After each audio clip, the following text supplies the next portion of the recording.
안녕하세요. 저는 요즘 사장님 아들을 만나고 있어요. 저보다 한참 어린 꽃미남으려 부끄러워서 아무한테도 말하지 못했는데 오늘따라 제 이야기를 인터넷에 올리고 싶은 마음이 드네요. 좋아요, 구독, 알림 설정 부탁드려요. 저는 50대 여자예요. 먼저 우리 가족 소개를 하겠습니다. 지금은 회사를 다니고 있는 아들, 딸이 하나씩 있고요. 남편은 없어요. 큰아이가 중학교 때 마음 아프게도 하늘의 별이 되었기 때문이죠. 남편은 회사 일에 충성했어요. 제가 오죽하면 대통령보다 더 바쁜 것 같다고 말한 적도 있으니까요. 평일에 늦게 들어오는 것은 물론이고 주말에도 업무 관련 전화가 많이 왔어요. 아이들은 무난하게 잘 자라줘서 지금도 그 점에 대해 무척 감사한 마음을 갖고 있답니다. 남편은 바쁜 와중에도 아이들과 많이 놀았어요. 아이들과 친구처럼 지냈고요. 틈만 나면 박물관이나 체험할 수 있는 곳, 새로 지은 쇼핑몰 계곡, 바닷가를 가리지 않고 놀러 다녔어요. 그 덕분에 추억을 많이 쌓았죠. 저도 맞벌이를 했는데 직장이 집 근처라 조금 편하게 다닐 수 있었어요. 친정 엄마와 같은 아파트에 살고 있어서 제가 직장에서 늦게 퇴근하는 날에는 아이들을 봐주시기도 했고, 집에서 15분 거리에 사는 언니네 가족과도 잘 만나고 지냈어요. 어떤 사위는 장모님 집과 가까우면 불편하다고 하는데, 제 남편은 성격이 서글서글해서 아이 낳고 키우는데 할머니 곁에 살면 서로 좋다고 하며 친정 부모님이 사시는 아파트로 이사 왔어요. 제가 하는 일은 사람도 만나야 하고 나라 세금으로 운영하는 일입니다. 그래서 정말 꼼꼼하게 일해야 해서 하루 종일 예민할 수밖에 없었어요. 집에 오면 토끼 같은 우리 아이들 재롱을 보며 그날의 피로를 풀 수 있었죠. 남들도 그렇듯 평범하게 살고 있었는데 어느 날 남편 건강에 적신호가 켜졌어요. 갑자기 살이 빠졌고 검사 결과 암이었습니다. 아이들을 친정에 맡기고 남편 병간호에만 매달렸어요. 하지만 남편은 1년도 못 돼서 하늘나라로 가버리고 말았습니다. 다행히 보험을 잘 들어놔서 보험료를 잘 받긴 했습니다. 남편이 없으니 마음은 무척 허전한데 아들과 북적거리고 살다 보니 조금씩 잊혀지더라고요. 어떻게든 아이들과 먹고 살아야 했으니까요. 사장님은 남편을 여인 것을 알고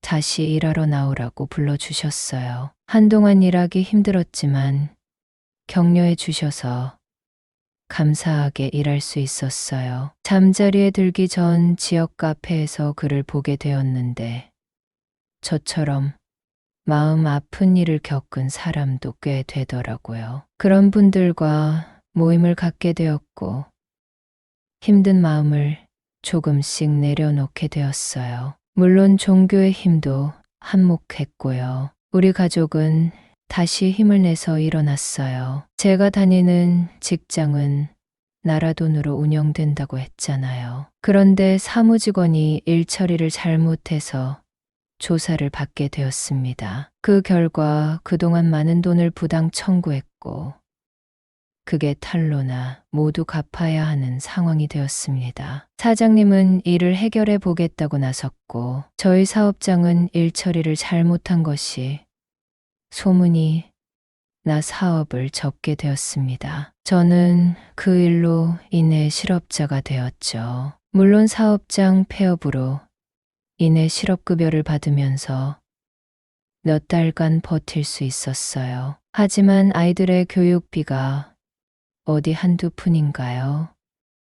새로 직장을 구해야 했습니다. 그때 동네 커뮤니티에서 구인 광고를 보게 되었습니다. 하는 일은 니트 제품 검수일이었어요. 그 공장은 집에서 10분 정도 거리에 있었어요. 저는 전공과 관련된 일만 쭉 해온 터라 사무실에서 일해본 적은 있어도 공장에서 일을 해본 적은 없었어요. 공장은 그때 처음 가보게 되었네요. 그때 제 또래로 보이는 분이 면접을 받습니다. 자기 소개를 하는데 이 공장의 팀장이라고 하더군요. 사장님은 발로 뛰는 스타일이라 잘 볼 수 없을 거라고 했고요. 이 일은 경력자가 잘하지만 일을 배우고 꼼꼼하게 일하면 은근 재밌다고도 하더군요. 머리도 안 아프고 이어폰 꽂고 듣고 싶은 거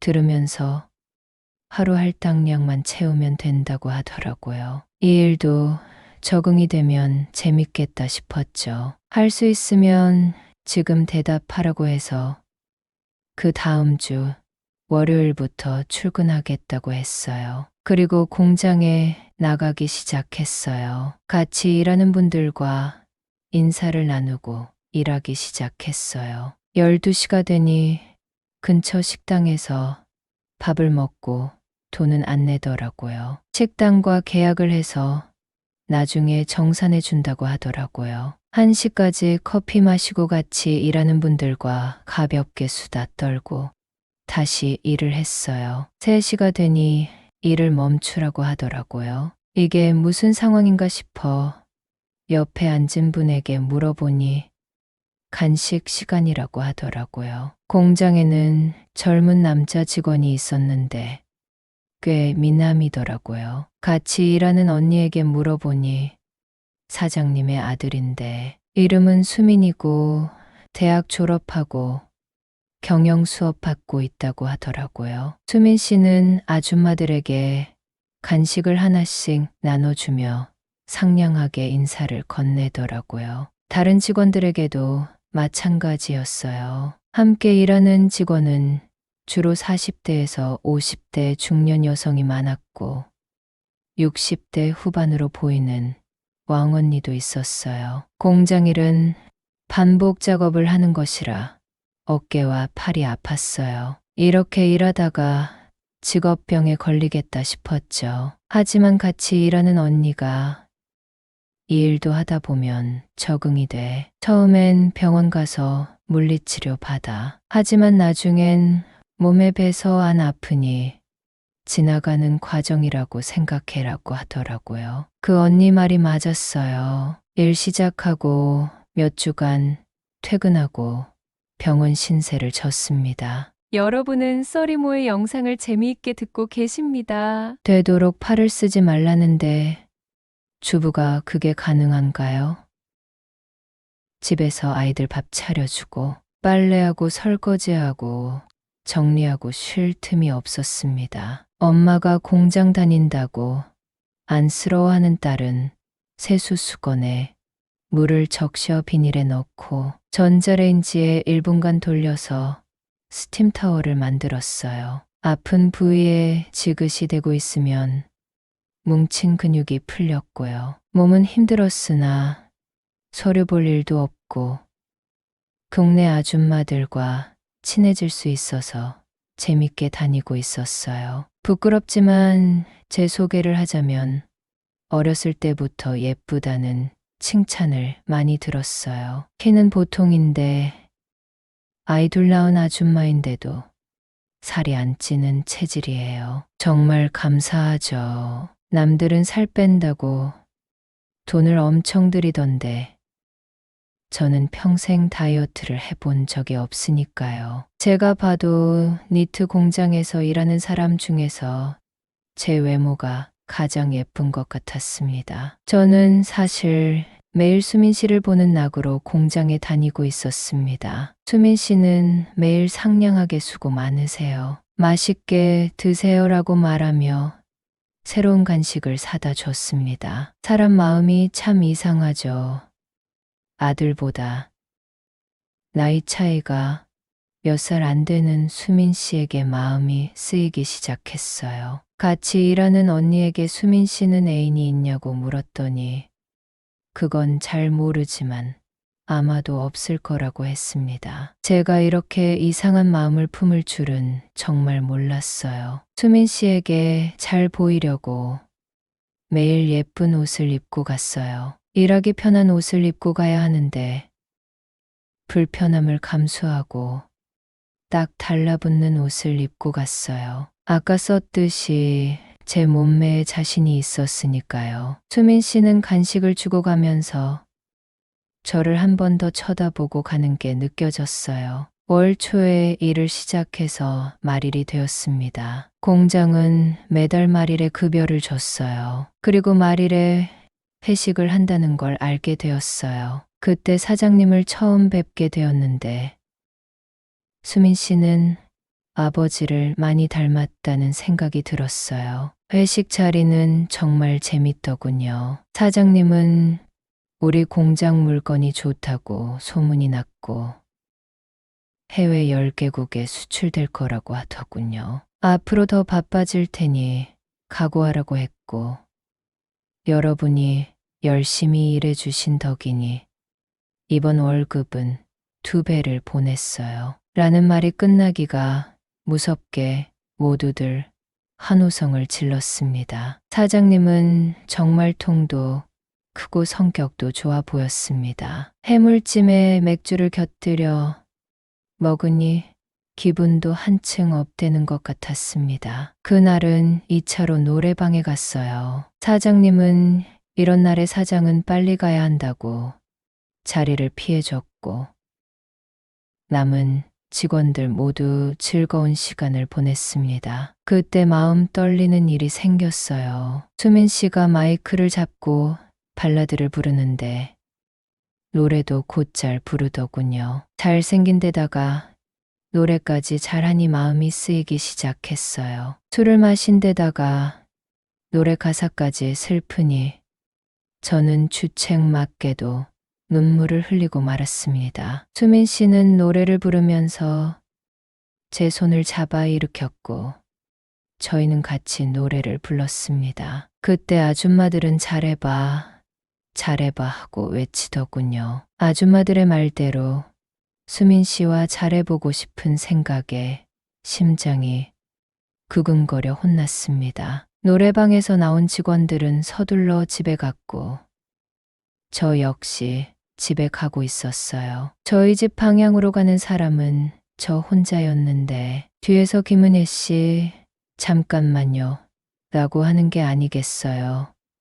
뒤를 돌아보니 수민 씨였습니다. 잠깐 할 말이 있다고 가까운 데서 얘기 좀 하자고 하더군요. 술집에 또 들어가긴 그래서 옆 단지 아파트 놀이터로 갔습니다. 수민 씨는 아까 울던데 지금은 괜찮냐고 물어보더군요. 저는 죽은 남편이 생각나 잠시 울컥했다고 했어요. 수민 씨는 나에게 그런 아픔이 있는지 몰랐다고 하면서 제 손을 잡아줬어요. 손도 따뜻하더군요. 사랑에는 나이가 중요하지 않다는 걸 그때 깨달았어요. 수민 씨에게 마음이 끌렸는데 수민 씨가 제 손을 먼저 잡으니 날아갈 것 같더라고요. 수민 씨는 할 말이 있는데 술 깨고 다시 하자고 하더라고요. 그날 밤에 저는 한숨도 못 잤어요. 수민 씨가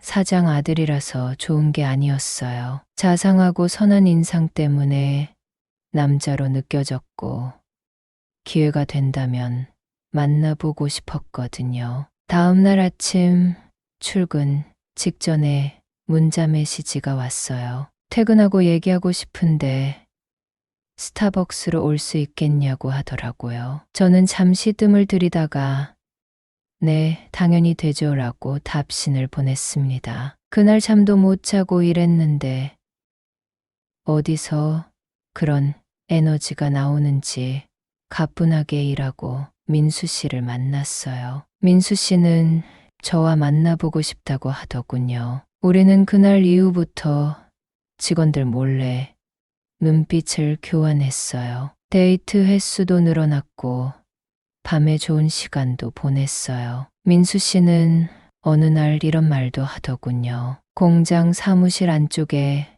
빈 방이 하나 있다고요. 일하다가 피곤하면 잠시 누워서 쉬는 공간인데 직원들은 그 방이 있는지 모른다고 했어요. 아줌마들 모두 퇴근하고 그 방에서 같이 쉬자고 하는 거예요. 적극적으로 다가오는 민수 씨가 너무 귀여워 야근을 킹계로 민수 씨 방에서 좋은 시간을 보내기도 했어요. 민수 씨랑 1년 넘게 잘 만나고 있어요. 민수 씨와 저는 서로 많이 사랑하고 있어요. 사장님이 수당도 올려줘서 전에 다니던 회사보다 급여를 더 많이 받고 있어요. 사장님은 기회 봐서 저를 아버지께 소개하겠다고 하는데 저는 창창한 젊은이의 앞길을 막을 생각도 부담 줄 생각은 추호도 없습니다. 이 나이에 애인이 생겼다는 것